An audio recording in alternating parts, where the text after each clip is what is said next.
வணக்கம் நண்பர்களே, நான் உங்கள் ஜோதிட பண்டிட் சிறகிரி சிவருவேல். இப்ப நம்ம என்னத்தை பத்தி பார்க்க போறோம்னா, செவ்வாய் தோஷத்தை போக்குகின்றார், பூமி லாபம் தருகின்ற, ரத்தம் சம்பந்தமான நோயை போக்குகின்ற பௌமாஸ்வினி வழிபாடு, இத பத்தி தான் பார்க்க போறோம்.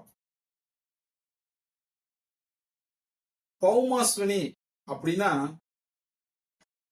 நம்ம ஜோதிட சாஸ்திரப்படி செவ்வாய் தோஷ நிவர்த்திக்கான கடவுள்ல ஸ்ரீ லக்ஷ்மி நரசிம்மர் மிக முக்கிய இடம் வைக்கிறார்.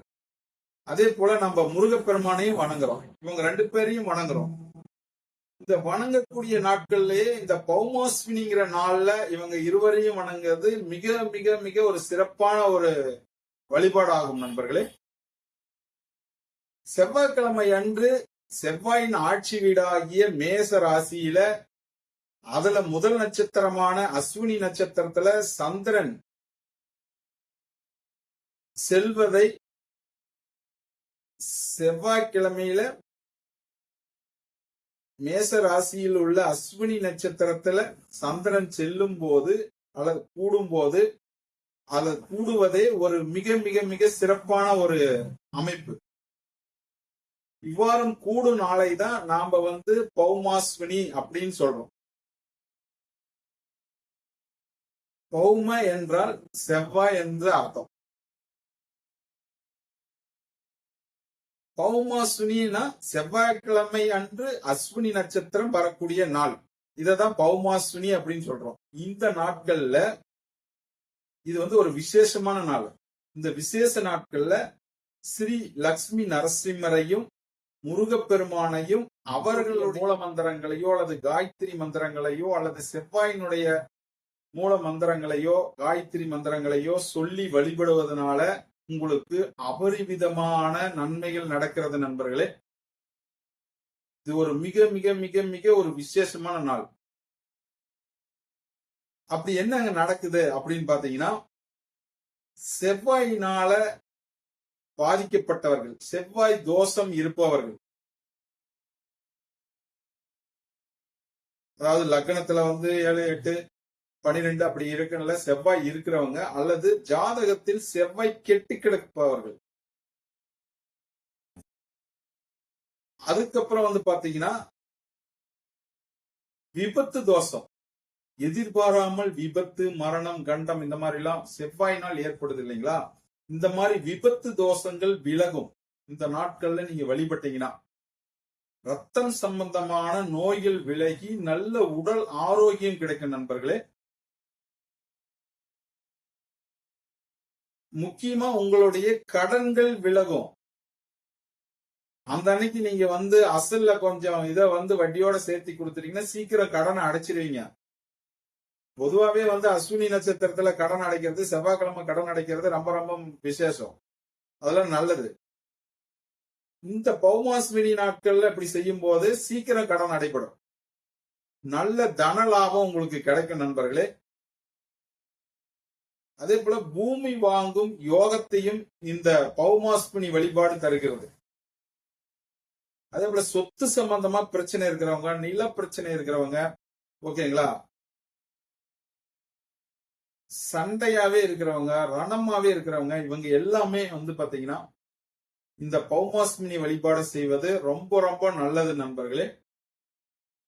எப்படி வழிபடணும்? நீங்க நவகிரகத்துல இருக்கிற செவ்வாய் பகவானையோ அல்லது முருகப்பெருமானையோ அல்லது லக்ஷ்மி நரசிம்மரையோ வழிபாடு செய்யணும். செவ்வாய் பகவான வழிபடுறீங்கன்னு வச்சுங்க, 9 நெய் விளக்கு ஏற்றி செவ்வாயினுடைய காயத்ரி மந்திரத்தை சொல்லுங்க. வீரத்வஜாய வித்மகி விக்ன அஸ்தாய தீமகி தன்னோ பௌம பிரச்சோதயாத். ஓம் அங்காரகாய வித்மகி சக்தி அஸ்தாய தீமகி தன்னோ பௌம பிரச்சோதயாத். அப்படி செவ்வாயோடைய காயத்ரி மந்திரம் சொல்லுங்க. முருகனை வழிபடும் போது 6 நெய் தீபம் ஏத்துங்க. முருகனுடைய காயத்ரி மந்திரத்தை சொல்லுங்க. தத்புருஷாய வித்மகி மகாசேனாய தீமகி தன்னோ சண்முக பிரச்சோதயாத் அப்படின்னு முருகனுடைய காயத்ரி மந்திரத்தை ஒரு 27 முறை சொல்லி வழிபடுங்க. லக்ஷ்மி நரசிம்மரை வழிபடும் போது 9 நெய் தீபம் ஏத்திக்கிங்க. லக்ஷ்மி நரசிம்மருடைய மூல மந்திரத்தை சொல்லுங்க. ஓம் உக்ரம் வீரம் மகாவிஷ்ணும் ஜ்வலந்தம் சர்வதோ முகம் நரசிங்கம் பீஷ்ணம் பத்ரம் மிருத்யும் நமாம் யகம் அப்படிங்கிற லக்ஷ்மி நரசிம்மருடைய மூல மந்திரத்தை ஒரு 27 முறை சொல்லி வழிபடுத்தீங்கன்னா உங்களுக்கு இருக்கிற அனைத்து விதமான துன்பங்களையும் நீக்கி இவங்க சந்தோஷத்தையும் மகிழ்ச்சியும் கொடுப்பாங்க நண்பர்களே. சரிங்க, இந்த பௌர்ணமாஸ்மினி எப்ப வருது அப்படின்னு பாத்தீங்கன்னா ஐப்பசி மாசம் 18ஆம் தேதி 4/11/2025 செவ்வாய்க்கிழமை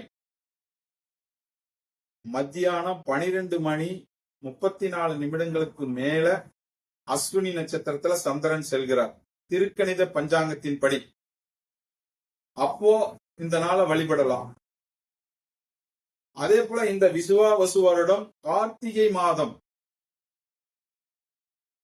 16ஆம் தேதி 2/12/2025 செவ்வாய்க்கிழமை முழு நாளும் இரவு 8 மணி 50 நிமிஷம் வரை அஸ்வினி நட்சத்திரத்தில் தான் சந்திரன் இருக்கிறாரு.